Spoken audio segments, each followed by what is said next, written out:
All right. So here we are doing TryHackMe Pre-Security Linux Fundamentals Part 1, Task 7, an introduction to shell operators. All right, so I haven't done this. I haven't been here doing this in like 5 days. I have just like, I don't know what it was, but this, it just got so boring up to this point, and whatever, excuse. Also, just to let you know, this is going to be the last set of short form videos because I just got my rig back in the mail. Actually, they replaced my whole rig and they just sent me a new one. I don't know if it's new or not, whatever. It doesn't matter. What matters is that from the next one on, not, after this one on, we're going to be doing long form videos, just to let you know. But that being said, let's go on to an introduction to shell operators, all right? So Linux operators are a fantastic way to power up our knowledge of working with Linux. That's true. So there are a few important operators that are worth noting. We're going to cover the basics and break them down accordingly to bite-sized chunks, okay? In an overview, we're going to be showcasing the following operators, right? So we got the operators in the description. So we got single and right here, and this operator allows us to run commands in the background of our terminal, right? So this is completely different from something we'd see in JavaScript or Python, but whatever. All right, so we got and or double and, whatever you want to call it. This operator allows us to combine multiple commands together in one line of our terminal. Also, I don't really know what that's about, and they don't really go through it too much down here. So we've got this arrow or the right angle bracket, but we'll call it an arrow. This operator is a redirector, meaning that we can take the output from a command, such as using cat to output a file, and direct it elsewhere. Okay. Then we've got a double arrow right here. And this operator does the same function of the arrow operator, but it appends the output rather than replacing, meaning nothing is overwritten. So this one's going to overwrite something if the file's already created, and this one's just going to append it to the end. So this is like, what was that thing where in JavaScript where we add something to the end of something? And I don't even remember anymore. We got ChatGPT, we got Gemini, we can look it up if we needed it. But yeah, that thing, oh, we got Gemini, hold on. What's that command in JS where we append something to the end of something? I forgot. No. Oh, push. Yeah, that's all the push method. Yeah, so that's basically what this is. It's like the push method or also the plus equals as well, all right? So we're going to cover these right now. So let's go to the, let's talk about the AND operator. Pardon me. So this operator allows us to execute commands in the background. For example, let's say we want to copy a large file. This will obviously take quite a long time and will leave us unable to do anything else until the file successfully copies. Wouldn't that be, what's the word, inconvenient? The AND shell operator allows us to execute a command and have it run in the background, such as this file copy, allowing us to do other things. Makes sense, all right? So we should remember this one once we get into the working business of it, but we're not going to see this right now. In the example. So here's the and operator. So this shell operator is a bit misleading in the sense of how familiar it is to its partner and. Unlike the and operator, we can use and to make a list of commands to run, for example, command 1 and command 2. So basically like when we would do like an if statement, if this and that, except for this is actually running programs on our machine, instead of just some thing that's checking some variables inside of the RAM. You know what I'm saying? Anyway, so however, it's worth noting that command 2 will only run if command 1 was successful, just like in an if statement, if blah blah and blah blah. So if the first one's no good, then the second one's not even going to be checked, right? Basically the same thing, but different. All right, so we've got operator, right angle bracket, the arrow operator, whatever. So this operator is what's known as an output redirector. I will never say this unless we read it. So what this essentially means is that we take the output from a command we run and send that output to somewhere else. Okay. A great example of this is redirecting the output of the echo command that we learned in task 4. Of course, running something such as echo howdy will only return howdy back to the terminal, which is not that useful. True. What we can do instead is redirect howdy to something such as a new file. True. So let's say we wanted to create a new file named welcome with the message hey inside of it. So we can run echo hey arrow, echo hey arrow welcome, where we want the file created with the contents hey, like thus. All right. So yeah, this is the part of the terminal, right? And we don't have an Apple because we're not big timing, but maybe you do. I don't, clearly.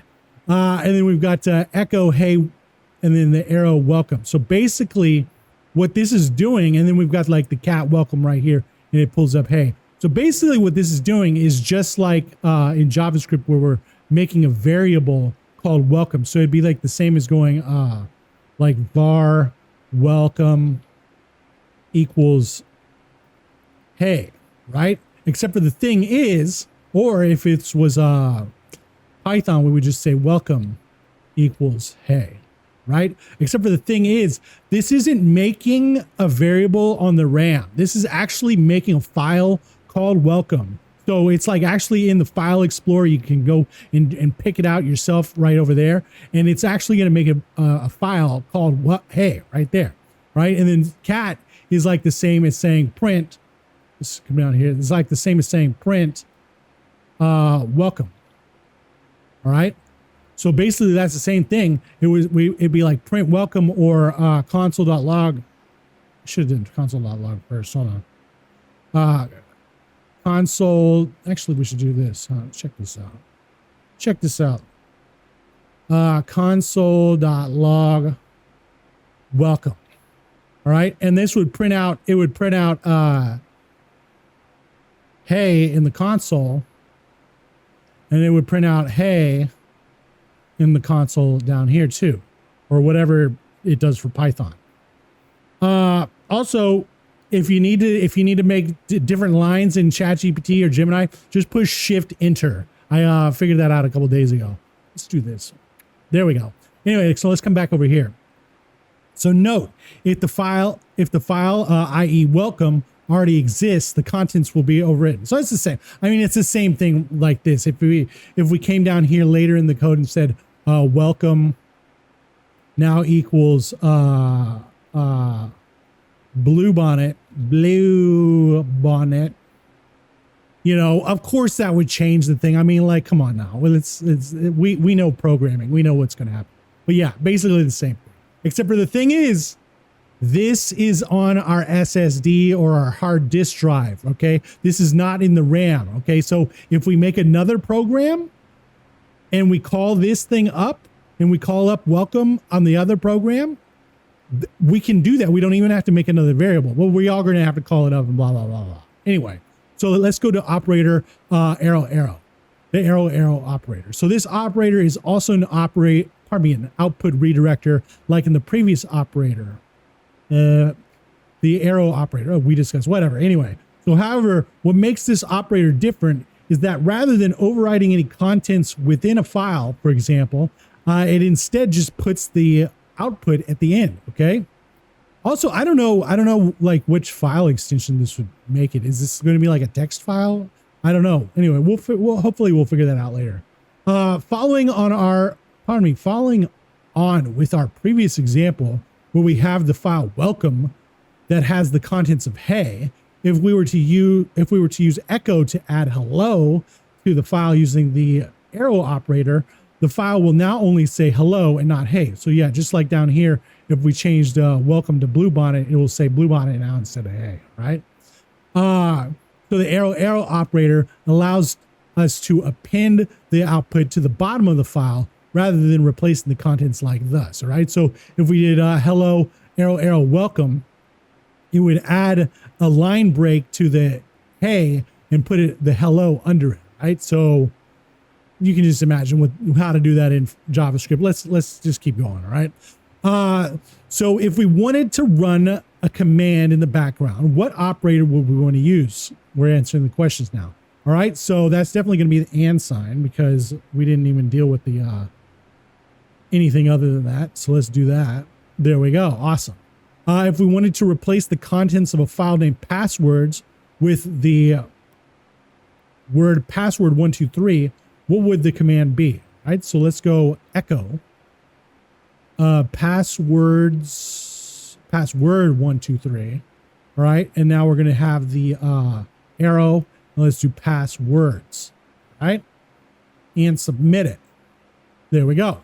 So now if we wanted to add TryHackMe to this file name, to the file name passwords, but also keep passwords 123, even though that's not what it was in the first place, what would the command be? All right, let's do, because look, there's no S here and there is one here. You know, it is what it is, right? Echo, and then we'll say TryHackMe, and then we'll do arrow, and then we'll add that to passwords, and then let's submit it. All right, now let's fool around with the machine looking at to do this. All right, so let's come over here and let's do a show split view and let's mess around with it down here. All right, there we go. So let's do it right here. Let's say because we're not going to be able to do the and thing, we don't have any programs to use and with, but let's do the echo and let's say password 123. All right, let's be like that. And let's have an arrow and let's add it to password. All right.